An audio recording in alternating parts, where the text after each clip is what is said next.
تو میں نے کیا آپ سے بات کی ہے کہ ٹیچر کی کبھی برائی حضرت علی فرماتے ہیں جس نے مجھے ایک عرب سکھا دیا اس نے مجھے اپنا غلام بنا لیا.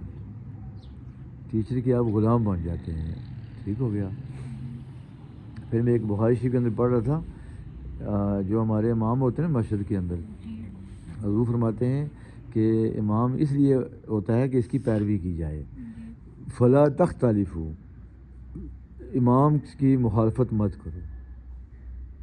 جس طرح مسجد کے امام کی مخالفت کرنے کا حکم نہیں ہے, اسی طرح ہم جو اسکول کا ٹیچر ہے وہ جس طرح بھی پڑھا رہا ہے, کچھ اس کے اندر کمزوریاں بھی ہیں, اگر ہم نے اپنے استاد کی کمزوری بیان نہیں کرنی, اس کی خوبی بیان کرنی ہے.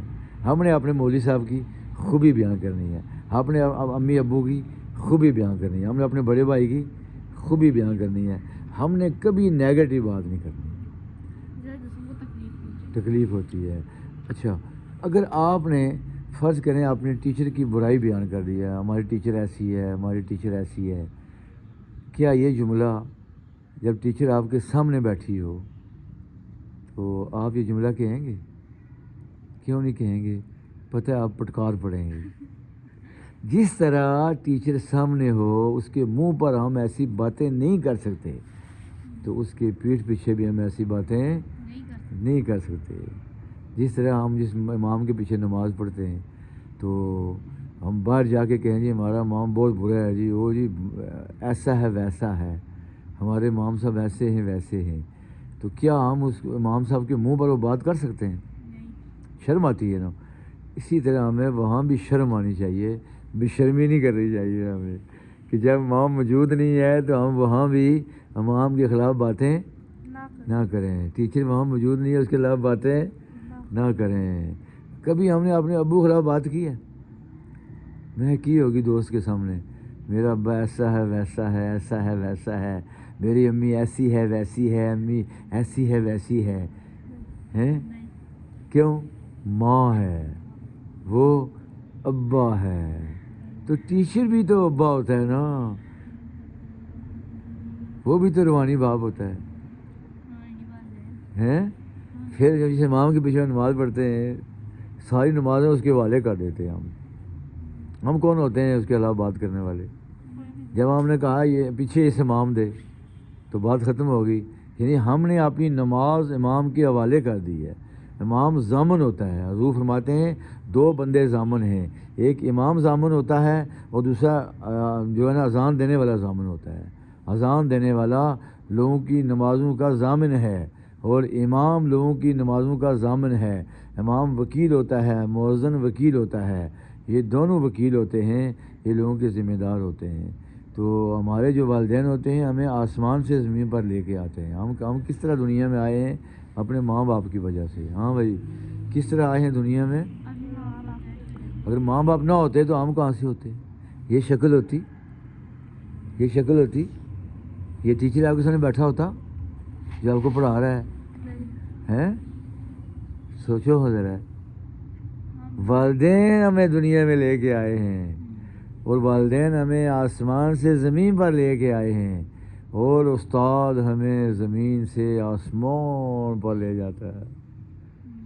ہم ڈاکٹر بنتے ہیں استاد کی وجہ سے, انجینئر بنتے ہیں استاد کی وجہ سے. ہم دیکھو, ہم ڈاکو نہیں بنتے, ہم چور نہیں بنتے, ظالم نہیں بنتے, ہم غلط کام نہیں کرتے. کیوں؟ استاد نے ہمیں بتایا ہوا ہے کہ یہ کام غلط ہے, تو استاد کی کتنی مہربانی ہے. والدین ہمیں کھلاتے ہیں پلاتے ہیں, باقی ضرورتیں ہماری پوری کرتے ہیں. تعلیم کون دیتا ہے؟ استاد دیتا ہے. کبھی تعلیم استاد کے بغیر بندہ حاصل نہیں کر سکتا. کر سکتا ہے؟ نہیں کر سکتا. تو ہمیں اپنے استاد کا احترام کرنا چاہیے. کبھی اپنی ٹیچر کی برائی بیان اگر کوئی کمی آ بھی جائے, ہاں کچھ نہ کوئی کمی آ جاتی ہے انسان کے اندر نا, چونکہ ہماری وہ ٹیچر ہے. ٹھیک ہے بچوں, تو اپنے اساتذہ کا احترام, اپنے والدین کا احترام, اپنے بڑوں کا احترام, محلے والوں کا احترام, اپنی بڑی بہن کا احترام, اپنی امی کا احترام, یہ سب کا احترام. احترام نہیں ہے اگر تو پھر کچھ بھی نہیں ہے.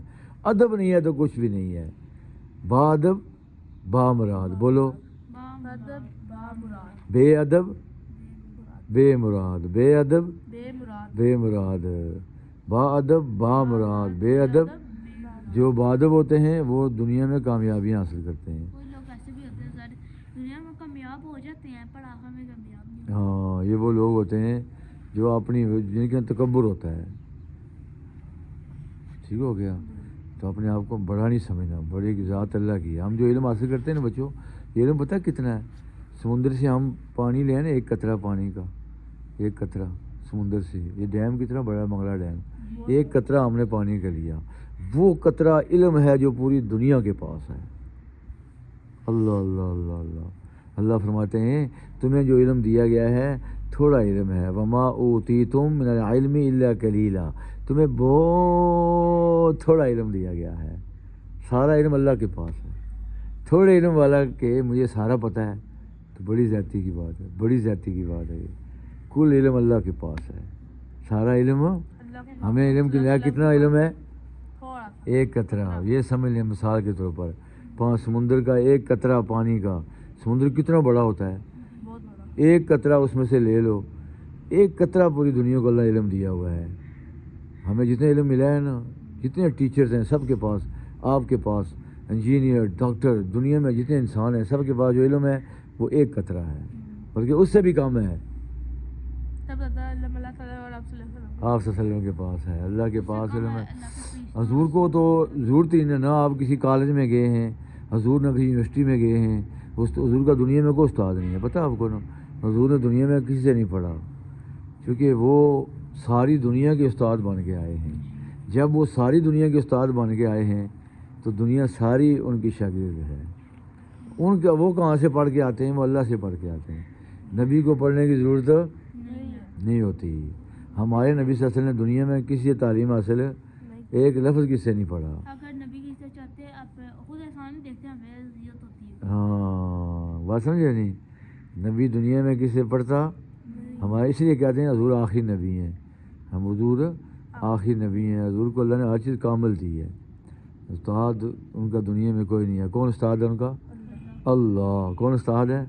اللہ. ہمیں اپنے نبی صلی اللہ علیہ وسلم سے محبت. سب سے زیادہ علم اللہ کے پاس، پھر ہمارے نبی صلی اللہ علیہ وسلم کے پاس. نبی گناہوں سے پاک ہوتے ہیں. ہم سے غلطیاں ہوتی ہیں نا، نبیوں سے غلطیاں نہیں ہوتی. وہ غلطی تھوڑا سا ہو بھی جائے نا، اللہ ان کو فوراً بتا دیتے ہیں، نہیں ایسے نہیں ایسے، اس سے ان سے غلطی نہیں ہوتی. باقی سب سے غلطیاں ہوتی ہیں، نبیوں سے غلطیاں نہیں ہوتی. تو اللہ تعالیٰ ہم سب کو نیک اور ایک بنائے. احترام، اگر احترام نہیں ہے تو کچھ بھی نہیں ہے. با ادب با مراد. بولو ادب با مراد، بے ادب بے مراد، بے ادب بے مراد.